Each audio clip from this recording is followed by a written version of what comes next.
Israel ने Iran पर शुक्रवार सुबह करीब 6 बजे मिसाइल ड्रोन से हमला किया। एबीसी न्यूज ने अमेरिकी अधिकारियों के हवाले से इसकी जानकारी दी कि ईरान के शहर इस्फहान के एयरपोर्ट के पास धमाकों की आवाज भी सुनाई दी।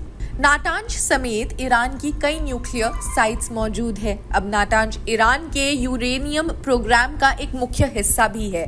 इससे पहले 14 अप्रैल को ईरान ने इजराइल पर 300 से ज्यादा मिसाइलें और ड्रोन से हमला किया था।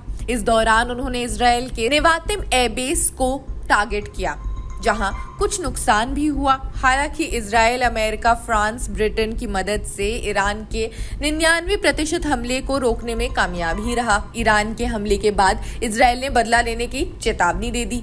इजराइल के प्रधानमंत्री, जैसा हम जानते हैं, बेंजामिन नेतन्याहू ने ईरान पर जवाब कार्रवाई की प्लानिंग के लिए वॉर कैबिनेट के साथ करीब 5 बैठकें की थी। 5 बैठकें।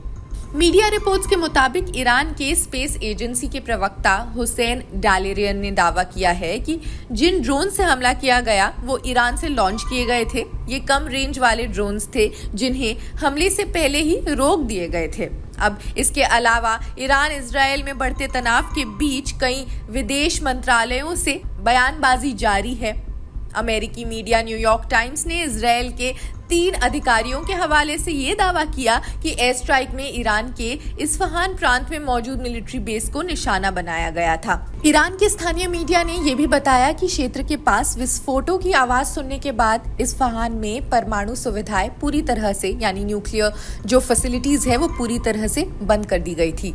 तस्नीम समाचार एजेंसी ने ये रिपोर्ट दी कि इस्फहान प्रांत में परमाणु सुविधाएं पूरी तरह से सुरक्षित है। इजराइल ने कहा था इस हफ्ते के अंत तक जो हमला किया गया उसके खिलाफ जवाबी कार्रवाई करेगा, जिसमें सीरिया में उनके दूतावास परिसर पर एक संदिग्ध इजरायली हमले के जवाब में सैकड़ों ड्रोन और मिसाइलें शामिल थे। अधिकांश ईरान ड्रोन और मिसाइलों को इजरायली क्षेत्रों में पहुंचने से पहले ही मार गिराया गया था। हमास ने शुक्रवार को अमेरिकी वीटो की निंदा करते हुए संयुक्त राष्ट्र यूनाइटेड नेशंस की पूर्ण सदस्यता के लिए फिलिस्तीन के लंबे समय से चले आ रहे कोशिश को खत्म कर दिया है। गाजा पट्टी के शासकों ने एक बयान में कहा, हमास फिलिस्तीन को संयुक्त राष्ट्र में पूर्ण सदस्यता प्रदान करने वाले मसौदा प्रस्ताव पर सुरक्षा परिषद में अमेरिकी वीटो की निंदा करता है।